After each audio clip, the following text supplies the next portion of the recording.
గడప అంటున్నది, గడప గడప అంటున్నది. మళ్ళొకసారి ఇంకొకసారి పెద్దాయన రాజన్న పాలన. కన్నుల ముందుకు రావాలంటే, కన్నుల పండుగ కావాలంటే, ప్రజల గుండెలో ప్రతిధ్వనించే ప్రత్యేక హోదా ఇవ్వాలంటే రావాలి జగన్, కావాలి జగన్, మన జగన్, మన జగన్. రావాలి జగన్, కావాలి జగన్, మన జగన్, మన జగన్. రావాలి జగన్, కావాలి జగన్, మన జగన్, మన జగన్. రావాలి జగన్, కావాలి జగన్, మన జగన్. హక్కుల మంటలు బతుకులు కాలే, బడుగుల ఘోషలు ఆగాలంటే, వాట్రా పేరున ఆడపడుచులకు జరిగిన దోఖా పోవాలంటే, జాబుల పేరిట మోసం జరిగిన యువతకు న్యాయం జరగాలంటే రావాలి జగన్, కావాలి జగన్, మన జగన్, మన జగన్. రావాలి జగన్, కావాలి జగన్, మన జగన్, మన జగన్. రావాలి జగన్, కావాలి జగన్, మన జగన్, మన జగన్. రావాలి జగన్, కావాలి జగన్, మన జగన్, మన జగన్.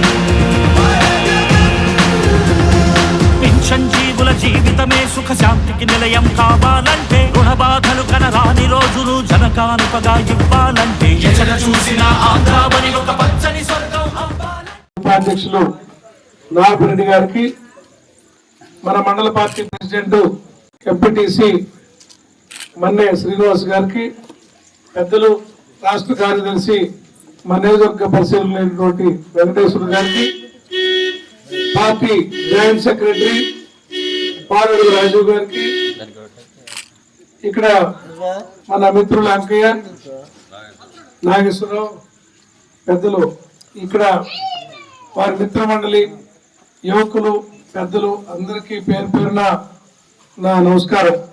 చాలా సంతోషం, మన రాష్ట్ర ముద్దుబిడ్డ, పులిబిడ్డ జగనన్న పుట్టినరోజు శుభాకాంక్షల్ని జై జగన్,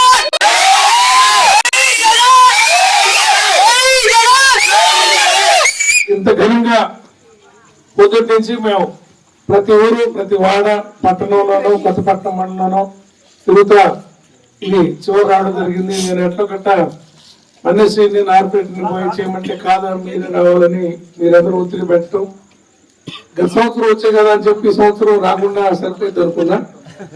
మీరు ఒత్తిడి చేస్తుంటే ఇక పొద్దుపోయినాక వచ్చాను. మిమ్మల్ని అందరినీ పేరు పేరున నా ధన్యవాదాలు. రాష్ట్రంలో ఈ రాష్ట్రానికి ప్రభుత్వ ఆస్తులకి ధర్మకర్తగా ఉండాల్సిన ముఖ్యమంత్రి చంద్రబాబు నాయుడు 99 పైసలకి ఎకరం అమ్మేస్తాడు విశాఖపట్నంలో. ఒక ఎకరం పట్టణ నడిబొడ్డుల్లో 99 పైసలకి ఎకరం కాడికి ఇస్తున్నాడు. జగనన్న మెడికల్ కాలేజీలు కడితే పేదల కోసం అందరికి ఆరోగ్యం ఉండాలని ఒంగోలు రిమ్స్ హాస్పిటల్ లాంటి హాస్పిటల్ 17 కడితే 100 కోట్లు ఖర్చు పెట్టి ప్రభుత్వ స్థానాల్లో 100 కోట్ల రూపాయలు విలువైన భూముల్లో కడితే ఎకరం 100 రూపాయలు లీజ్ కంట, 66 సంవత్సరాలు లీజ్ అంట. ఈ రకంగా రాష్ట్రాన్ని మళ్ళీ గెలుస్తామో పోతామో తెలియదు కాబట్టి ఉన్న 4 రోజుల్లో 5 రూపాయలు కమ్మేసుకుంటా ఈ రాష్ట్రాన్ని దోచుకునే ప్రయత్నం చేస్తున్నారు. జగనన్న ప్రతి పథకాన్ని, ప్రతి కుటుంబాన్ని తన మనసులో అనుకొని వాలంటీర్లు పెట్టి ఇంటింటికి తిరిగి సేవ చేపించి మనందరికీ ఒక సుపరిపాలన అందించి సచివాలయాలు, రైతు భరోసా కేంద్రాలు, హాస్పిటళ్ళు ప్రతి ఊరు వాడగట్టించి పాలనని మన ముందుకు తీసుకొస్తే వీళ్ళన్నీ తెలుగుదేశం పార్టీ కార్యకర్తల మోచేతి కింద ప్రజలను బతకమన్నట్టుగా వీళ్ళ ఆలోచనలు ఉన్నాయి. అంటే ఎవరికైనా పని కావాలంటే అధికారులు అందరికి సమానంగా చేయరు. వాళ్ళ పార్టీ కార్యకర్తలు ఎక్కడ పోయి వాళ్ళ ఇళ్ళ చుట్టూ తిరిగితే వాళ్ళు చెప్తే చేస్తారు. ఇప్పుడు మేము గ్రామాల్లో తిరుగుతుంటే వెంగమొక్కపాలెంలో కరెంటు తీసేసారు. కొత్తపట్నంలో పోలీసులు పంపించి ఆపడానికి ప్రయత్నం. అంటే ఎందుకు ఈ న్యూసెన్స్ చేస్తున్నారంటే వస్తున్న జనం తిరగబడి ప్రజలు ముందుకు వస్తా ఉంటే వాళ్ళ జగనన్న పుట్టినరోజున జగన్మోహన్ రెడ్డి గారిని గుర్తు చేసుకుంటూ వాళ్ళు ముందుకు వస్తా ఉంటే ఇది చూసి ఓర్వలేక కరెంటు తీసేయను, పోలీసులు పెట్టి అటకాయించడాలు ఇట్లాంటి పనులు చేస్తా ఉన్నారు. మనందరికీ ధర్మకర్తగా ఉండాల్సిన చంద్రబాబు నాయుడు ఈ రాష్ట్రాన్ని నమ్ముతుంటే మళ్ళీ అతను తిరిగి ముఖ్యమంత్రి అవుతాడా?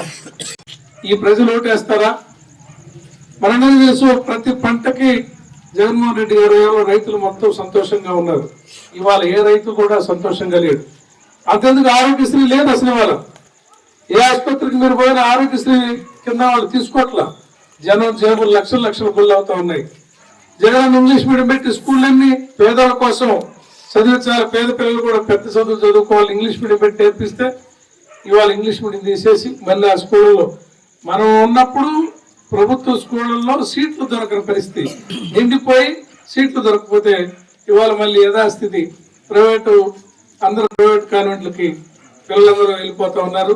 ప్రభుత్వ బళ్ళన్నీ మళ్ళీ ఖాళీ అవుతున్నాయి. అంటే ప్రభుత్వం విద్య వైద్యని కనీస అవసరాలు వైద్యం చేయించడం, విద్య చెప్పించడం కనీస అవసరాలు, ఈ అవసరాలు కూడా తీర్చలేని ఈ ప్రభుత్వం, ఈ గుడ్డి ప్రభుత్వం అప్పులు చేసి లక్షల కోట్లు అప్పు తీసుకొచ్చి వాళ్ళ తాబాదారులు దోచిపెడుతూ వాళ్ళు దోచుకుంటూ ఈ రాష్ట్రాన్ని నమ్ముకుంటున్నారు. మనం అందరినీ ఎప్పుడెప్పుడు ప్రజలందరూ కూడా తెలుసుకుంటున్నారు. మేధావులందరూ కూడా మాట్లాడుతున్నారు. మీకు అందరూ ఫోన్లు వచ్చుంటే మీరు అందరూ చూస్తూ ఉంటారు. మనందరూ మెసేజ్లు వస్తున్నాయి కదా, అందరూ మాట్లాడుతున్నాయి, యూట్యూబ్ లో వింటున్నారు కదా, పెద్దలు మాట్లాడుతున్నాయి. ఇక ఎక్కువ కాలం ఈ ప్రభుత్వం ఆ సంఖ్య ఉంది కాబట్టి, అంటే వాళ్ళకి ఎక్కువ సీట్లు ఉన్నాయి కాబట్టి నిలబడ్డారు, కానీ వాళ్ళకి ప్రజల్లో తిరిగే నైతికత కోల్పోయారు. జగన్మోహన్ రెడ్డి గారు ఎప్పుడు ఎన్నికలు జరిగితే అప్పుడు, ఈ రోజు ఎన్నికలు జరిగినా జగన్మోహన్ రెడ్డి గారు గెలుస్తారు. ప్రజల్లో అంత మార్పు వచ్చిందని, ఈ మార్పుకి ఈ కూటమి నాయకుల నిర్వాహకాలే కారణమని సందర్భంగా తెలియజేస్తూ, జగనన్న మనందరి తరఫున ఎన్నో రోజులు ఆయురారోగ్యాలు, ఆయన దేవుడు చల్లగా చూడాలని ఓర్నాయస్ని ఇచ్చి మనకు పరిపాలించే అవకాశాన్ని వెంటనే కల్పించాలని భగవంతుడు కోరుకుంటూ సెలవు తీసుకుంటున్నాను. జై జగన్. ఈనాటి కార్యక్రమానికి అధ్యక్షత వహించినటువంటి పూర్వ మండల వైఎస్ఆర్ కాంగ్రెస్ పార్టీ అధ్యక్షులు మన్య శ్రీనివాసరెడ్డి గారికి, అలాగే ఈనాడు జగనన్న జన్మదిన కార్యక్రమానికి ముఖ్య అతిథిగా విచ్చేసినటువంటి మీ అభిమాన నాయకుడు సుండూరు రవిబాబు గారికి, వైఎస్ఆర్ కాంగ్రెస్ పార్టీ నియోజకవర్గ ఇన్ఛార్జి, అలాగే నారపరెడ్డి గారికి, ఈ కార్యక్రమాన్ని ఏర్పాటు చేసినటువంటి చేజర్ల హరిజనవాడ గ్రామం పెద్దలకు ముందుగా స్వాగతం తెలియజేస్తూ, మీ ఉత్సాహం చూస్తూ ఉంటే ఈరోజే జగనన్న ముఖ్యమంత్రి అయిపోయాడు.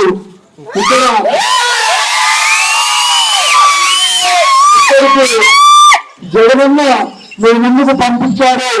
ఇదిగో నా ప్రతినిధిగా మీ ముందుకు వస్తున్నారు.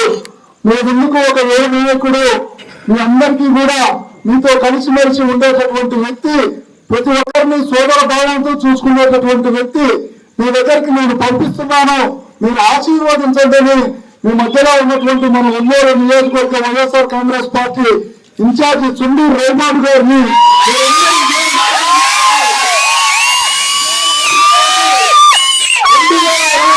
ఎన్నికలకు తప్పనిసరిగా సుండూరు రవిబాబు గారిని మీరందరూ ఎమ్మెల్యేగా చూడాలని, ఎమ్మెల్యేని చేయాలని, వారి నాయకత్వాన్ని బలపరచాలని మీరందరూ కూడా వారితో పాటు అడుగులో అడుగు వేసి మీరందరూ ఏది చిన్న సమస్య వచ్చినా కూడా మీకు ఎప్పుడు ఎల్లవేళ అందుబాటులో ఉంటారని, అలాగే మీ మండల పార్టీ అధ్యక్షుడు కానీ నారపరెడ్డి కానీ ఎప్పుడు కూడా మీకు చేతాడు వాదాడుగా ఉంటారు. కనుక మీరు ఇదే ఉత్సాహంతో 2029 వరకు విశ్రమించకుండా మన సుండూరు రవిబాబును మీరందరూ కూడా ఆశీర్వదించమని మరొక్కసారి వేడుకుంటూ నాకు అవకాశం ఇచ్చినటువంటి ప్రజలకు మాజీ ముఖ్యమంత్రి జగన్మోహన్ రెడ్డి గారి జన్మదిన శుభాకాంక్షలు. దాదాపు ఈ రోజు రాష్ట్రంలో దాదాపు 1 కోటి మంది శుభాకాంక్షలు తెలియజేశారు ఆయనకి. అంటే ప్రజాభిమానం ఎంత ఉందో ఒకసారి మళ్ళీ మనకు గుర్తు చేశారు రాష్ట్ర ప్రజలు మొత్తం. ఆయన చేసిన మంచి పనులు, జీవితంలో మర్చిపోలేని పనులు మనకు చేశాడు కాబట్టి మన ఈ రోజు రాష్ట్ర ప్రజానికి మొత్తం ఆయనకి ప్రమాదం పెట్టారు. అదేవిధంగా రాబోయే రోజుల్లో మళ్ళీ మనం ప్రతి సంవత్సరం కష్టపడి జగన్మోహన్ రెడ్డి గారి పుట్టినరోజులు ఇంకా మరెన్నో చేసుకోవాలని ఆయన ఆరోగ్యంగా 100 నిండల్లో ఆరోగ్యంగా ఉండాలని మళ్ళీ మనం 2029 ఎలక్షన్ లో రమణని ఎమ్మెల్యేగా ఆయన ముఖ్యమంత్రిని చేసుకునేటట్టుగా కష్టపడి కుర్రోళ్ళంతా సిన్సియర్ గా ఏ కార్యక్రమానికి పిలిచినా మనం నారపరెడ్డి గాని ఇక్కడ చేసే కుర్రోళ్ళు గాని యూత్ గాని ఎవరైనా సరే ఏ కార్యక్రమానికి పిలిచినా దయచేసి మనందరం కష్టపడి పనిచేస్తేనే మనం రేపొద్దున మళ్ళీ జగన్మోహన్ రెడ్డిని రమణని గెలిపించుకోగలుగుతాము. దయచేసి ఈ 3.5 సంవత్సరం మనం కష్టపడి అందరం పనిచేద్దామని దయచేసి మనం చేస్తున్నాం. మన శ్రీధర్ల అడిగిన జగన్ పుట్టినరోజు శుభాకాంక్షలుగా భారీగా మనం కేక్ కట్ చేసుకుని మన జగన్ మంచి ఆరోగ్యంతో ఉన్నారని ఆయన మన సీఎం 2020 నాడు మన సీఎం చేసుకోవాలని ఆశ